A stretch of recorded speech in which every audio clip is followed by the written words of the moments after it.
بسم اللہ الرحمن الرحیم۔ السلام علیکم ورحمۃ اللہ وبرکاتہ۔ جی کچھ حضرات یہ سوال کرتے ہیں کہ اگر ہم پہ جادو ہو گیا تو آیا کیا ہم روحانی قرآنی علم سے علاج کروائیں یا ہم دوسرے؟ اکثر لوگوں سے یہ سننے میں آیا ہے کہ جی کہتے ہیں اگر جادو ہوا تو پھر آپ کالے علم والے سے علاج کروائیں، وہ جلدی اس کا توڑ کر دے گا اور جلدی معاملہ ختم ہو جائے گا۔ دیکھیں میں یہ بات پہلے بھی بتا چکا ہوں، اس کے جواب میں آپ کو میں یہی کہنا چاہوں گا کہ کالے علم والے سے اپنی جان کو بچائیں، اپنے عقیدوں کو ٹھیک کریں۔ یہ ہمارے کمزور عقیدے کی علامت ہے کہ اگر آپ پہ جادو ہو گیا تو آپ کیا کریں گے کہ کالے علم والے کو اہمیت دیں گے، اور جو قرآن کے علم کرنے والا ہے، جو نوری جیسے ہم کہتے ہیں نوری علم کرنے والا ہے، اس کو آپ چھوڑ کر آپ جادوگر کے پاس جا رہے ہیں تو آپ خود سوچیں کہ آپ کون سا سمجھداری والا معاملہ کر رہے ہیں۔ اگر جادو کا علاج کالے علم والا ہی کرے گا تو پھر یہ قرآن پاک کا علاج جو اللہ نے لوگوں کے لیے وشفاء للناس، لوگوں کے لیے شفا بنا کر بھیجا ہے، تو یہ کس کام آئے گا؟ پوچھتا ہوں مجھے، آپ اس کالے علم سے کالے علم والا ہی توڑ کرے گا تو پھر تو ہم اس قرآن کی عظمت کو ہی نہ سمجھ سکے۔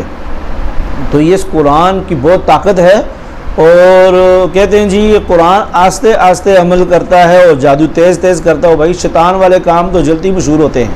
آپ دیکھیں یہ جیسے یوٹیوب ہی دیکھ لیں، جو غلط چیزیں ہیں وہ لوگ کتنی خوشی سے دیکھتے ہیں اور کتنی جلدی وہ پوری دنیا میں پھیل جاتی ہیں، اور دین والی چیزیں ہیں، وہ دین والے بیان ہو گئے، دین والی معاملات ہو گئے، وہ ان کو کوئی اتنا خاص پوچھتا نہیں ہے الا ماشاءاللہ۔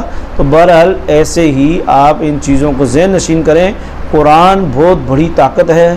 اللہ نے یہ خود فرمایا قرآن کے اندر، لو انزلنا ھذا القرآن علی جبل لرأیتہ، کہ اگر اس قرآن کو ہم پہاڑوں پہ بھی نازل کرتے تو پہاڑ بھی ریزہ ریزہ ہو جاتے۔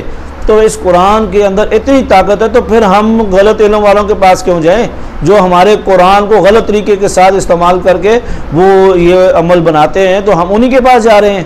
تو یہ غلط ہے۔ اپنی سوچ کو ٹھیک کریں، اپنے عقیدے کو ٹھیک کریں، تو نوری علم والوں سے علاج کروائیں، اور جو اللہ والے ہوں اللہ کے فضل و کرم سے آپ ٹھیک ہو جائیں گے، جادو کا اثر ختم ہو جائے گا اور آپ بالکل بے فکر ہو جائیں۔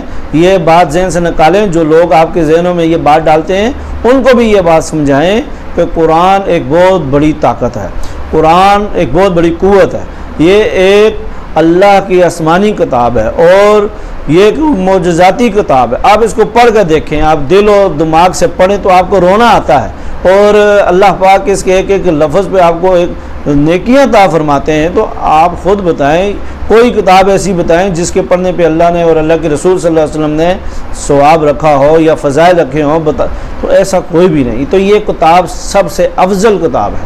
تو اس لیے اپنے یقین اور عقیدے کو ٹھیک کرنا ہے، اللہ کے ساتھ تعلق بنانا ہے۔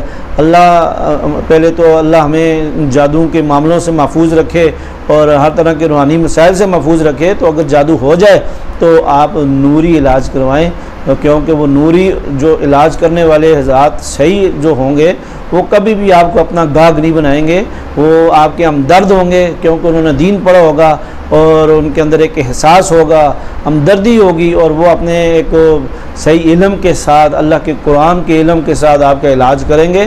تو انشاءاللہ آپ جلد سے جلد ٹھیک ہو جائیں گے، جلد سے جلد صحت یاب ہو جائیں گے۔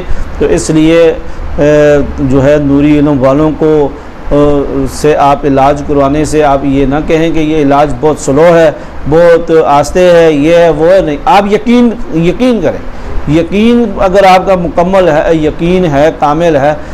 دیکھیں پیروں کے بھی یقین جو ہے، وہ کہتے ہیں نا پیر کامل نہیں ہوتا، اس کا یقین کامل ہوتا ہے، اور یہ اکثر بات ہے۔ دیکھیں یہ حقیقت ہے، ہم خود کمزور ہیں، انسان ہیں، تو اس لیے کوشش کریں اور اللہ کے ساتھ تعلق رکھیں۔ اللہ پاک ہمیں ان بیماریوں سے، پریشانیوں سے محفوظ فرمائے، آمین، والحمدللہ رب العالمین۔